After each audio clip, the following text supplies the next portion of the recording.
በግብፅ በረሃ ውስጥ የዛሬ 1700 ዓመታት አካባቢ በዘመኑ ሊቅ አዋቂ የሚባል ግለሰብ ወደ ቅዱስ አባት እንጦስ ሴንት አንቶኒ ይሄድና እንዲህ ሲል ይጠይቃቸዋል።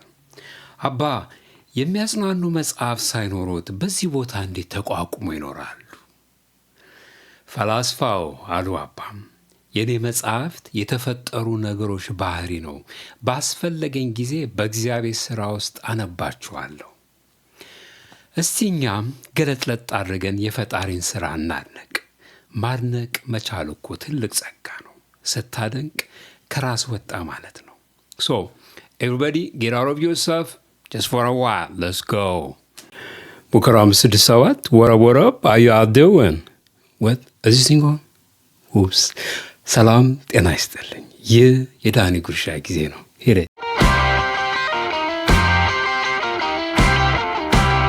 የዳኒ ጉርሻ በዚህ ሚዲያ ልቦናን የሚያበሩ አእምሮን የሚያሰፉ ቁም ነገሮችን ሳይበዛ ሳይንዛዛ በጥበብ ከሽነን እንጋብዛችኋለን። ጉርሻ፣ የዳኒ ጉርሻ። And God saw everything that he had made, and behold, it was exceedingly good. እግዚአብሔርም ያደረገውን ሁሉ አየ፣ እነሆም እጅግ መልካም ነበረ። ይሄ ቃል የመጽሐፍ ቅዱስ የመጀመሪያው ገጽ ላይ ነው ያለው። እጅግ መልካም ነበረ። ያ ውብ ተፈጥሮ በነበረ የቀረ አይደለም፣ አሁንም ውብ ነው። እግዚአብሔር አንዴ ፈጥሮ የተወው ዓለም አይደለም። ቢሆን ኖሮ አሁን አይኖርም ነበር። ምክንያቱም ተፈጥሮ በራሱ የተፈጠረው ነገር በአጠቃላይ ካለመኖር ወደ መኖር የመጣው በፈጣሪ ፈቃድ እንደመሆኑ ለመኖሩ ምንጩ እግዚአብሔር ነው።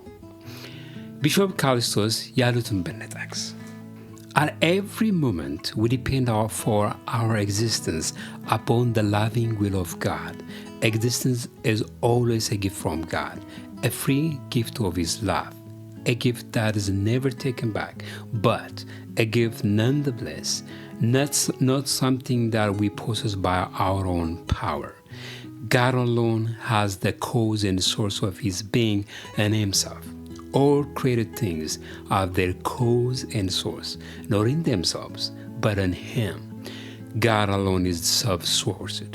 All created things are God-sourced, God-rooted, finding their origin and fulfillment in Him. God alone is a noun.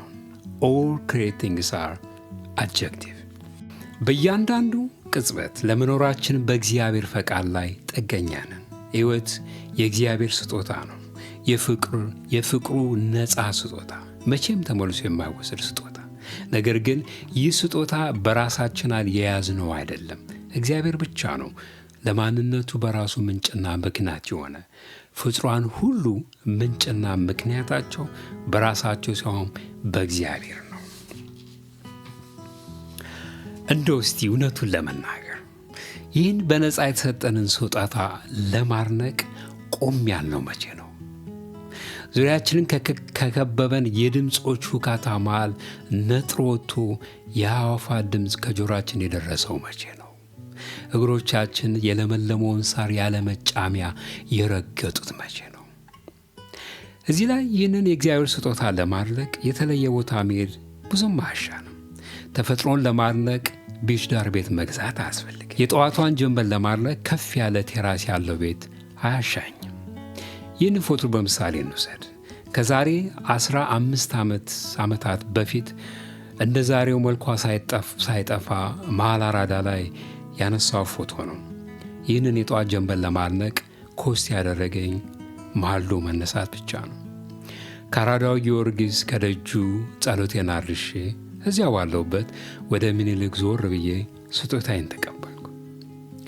አንድ የምወደው የማህተመ ጋንዲ ጥቅስ አለ። በትክክል ካላልኩት ይቅርታ። but you get the point what I'm trying to make. Every time when I admire nature, my heart extends its worship to the Creator. ሁሌም ተፈጥሮን ሳደንቅ ልቤ አምልኮን ወደ ፈጣሪው ይዘረጋል እንደማለት። እርግጥ ነው በክርስትናው የመረዳት መሠረት ከአዳም መውደቅ በኋላ ውድቀቱ በእሱና በተፈጥሮ መሃል መቃረርን ፈጥሯል። ትላንት ስም ያወጣላቸው እንስሳት ዛሬ አውሬ ሆነው ዕድሉን ካገኙ እራት ያደርጉታል። ለልማት የተሰጠውን ስጦታ ለጥፋት አውሎታል። ዙሪያቸውን የከበበን የተፈጥሮ ብክለት ሌላ ሳይሆን የዛ ስጦታ ኃይል አቢዩዝ ውጤት ነው።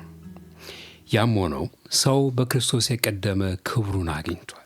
እናም ምንም እንኳን በወደቀ ዓለም ውስጥ ብንኖርም ሰይጣን የዚህ ዓለም ገዢ ቢባልም ጊዜው ደርሶ የውድቀቱን መጨረሻ በጥልቁ እስኪጣል ቢፈነጭባትም ዓለምን እሱ አልፈጠራትም። እንደ እምነት ጥንካሬያችን በወጀው ውስጥ እናልፋለን። ይህን ውበት እንዳናይ በልቦናችን ውስጥ በከንቱ ጉዳይ ወከባ ይፈጥራል። ከተሳካለትም አድናቆታችንን ወደ አምልኮት ይለውጣል። ያኔ ዛፍ ቅቤ እያስቀባ ለሱ ነው እያሰኘ ልቦናችንን ከእግዚአብሔር ያረቃል። ወደ ተፈጥሮ ውበት ስንመለስ ፈጣሪ የመፍጠር ጸጋን ብቻ ሳይሆን የፍጥረታትን ውበት የማድነቅ ችሎታንም ሰጥቶናል። እንጠቀምበት። የነፍስ ምግብ ነው። የሆነ ጊዜ ሬዲዮ ላይ ስሰማ አንዲት አሜሪካዊት ግርግርና ቅጥፊያ በሞላው ቤት ውስጥ ቆም ብሎ ፋታ ስለመውሰድ ያለችው አይረሳኝም። ከሕፃን ልጄ ጋር የሆነ ቦታ ለመሄድ ጥርፊያ ላይ ነበር።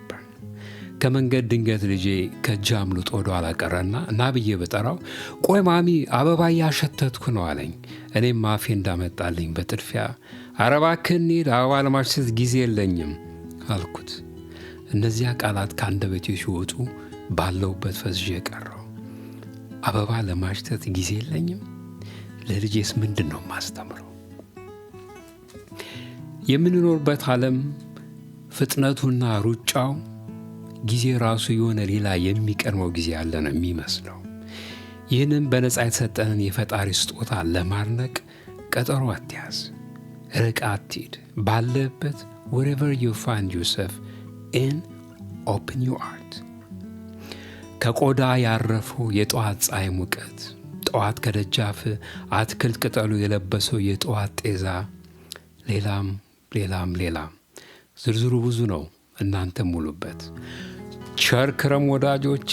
የሳምንት ሰው ይበለን።